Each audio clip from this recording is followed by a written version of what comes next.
स्त्रियांमध्ये अंडाशयाचा कॅन्सर हा silent killer म्हणून ओळखला जातो. कारण सुरुवातीला स्पष्ट लक्षणे दिसत नाहीत, पण काही महत्त्वाची कारणे, जोखीम घटक, शरीर देणारे संकेत आणि परिणाम माहिती असले तर तो लवकर ओळखताही येतो आणि बराही करता येतो. अंडाशयाचा कॅन्सर का होतो? याची मुख्य कारणे कोणती? याविषयी आज आपण माहिती पाहू. अंडाशयाचा कॅन्सर एकाच कारणांमुळे होत नाही. काही जीवनशैली, हार्मोनल बदल, अनुवंशिक कारणे यामुळे होतो. अनुवंशिक कारणे जसं की BRCA1 आणि BRCA2 जीनमध्ये बदल असणं, कुटुंबात आई, बहीण किंवा जवळच्या नातेवाईकांना अंडाशय किंवा स्तनाचा कॅन्सर असेल तर धोका दुप्पट वाढतो. हार्मोनल असंतुलन, दीर्घकाळ इस्ट्रोजनचे प्रमाण वाढणं, उशिरा मेनोपॉज येणं जसं की 55 वर्षानंतर, लवकर मासिक पाळी सुरू होणं जसं की 12 वर्षाच्या पूर्वीच, गर्भधारणेचा अनुभव नसणं, गर्भधारणा न होणं किंवा उशिरा गर्भधारणा होणं. ज्या स्त्रिया फक्त अंडोत्सर्जन करत राहतात आणि गर्भधारणा होत नाही त्यांना धोका अधिक वाढतो. त्याचप्रमाणे वय वाढणं, 40 नंतर मात्र धोका जास्त वाढतो. 55 ते 60 वयोगटात सर्वाधिक प्रमाण वाढलेलं दिसून येतो.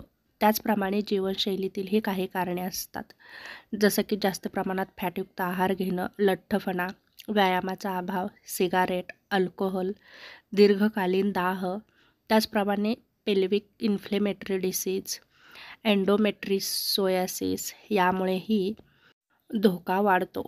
त्याचप्रमाणे हार्मोन रिप्लेसमेंट थेरपी, मेनोपॉजनंतर इस्ट्रोजेन थेरपी दीर्घकाळ घेतल्यावर धोका वाढतो.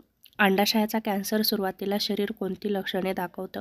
तर अंडाशयाचा कॅन्सर सुरुवातीला फार सौम्य आणि सामान्य लक्षणे देतो, म्हणून तो बराच उशिरा कळतो.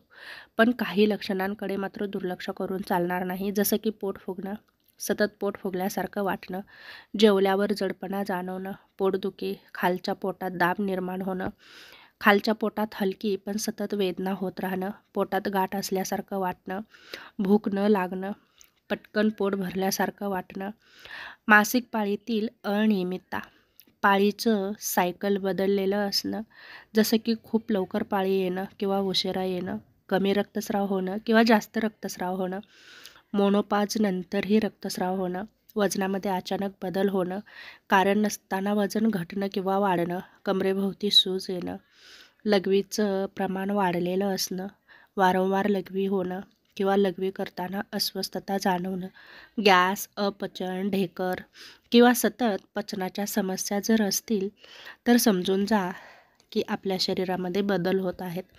त्याचप्रमाणे बद्धकोष्ठता किंवा जास्त गॅस, थकवा, दुर्बलता, पुरेशी झोप असूनही कमजोरी, संभोगाच्या वेळी वेदना, जर ही लक्षणे आठवड्यातून 3 ते 4 वेळा 2 ते 3 आठवडे सतत होत असतील तर त्वरित तपासणी करून घ्या.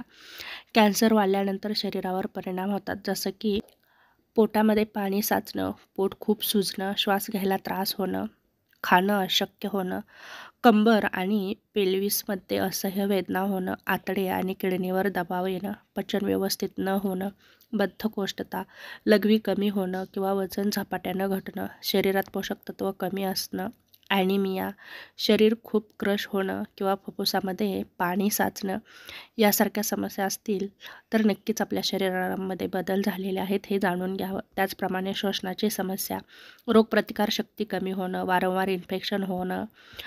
कॅन्सर कसा ओळखावा? ही लक्षणे लक्षात आली की या तपासण्या करून घ्या, जसं की TVS, CA125 रक्त तपासणी, CT स्कॅन किंवा MRI, अंडाशयातील ऊतींची तपासणी.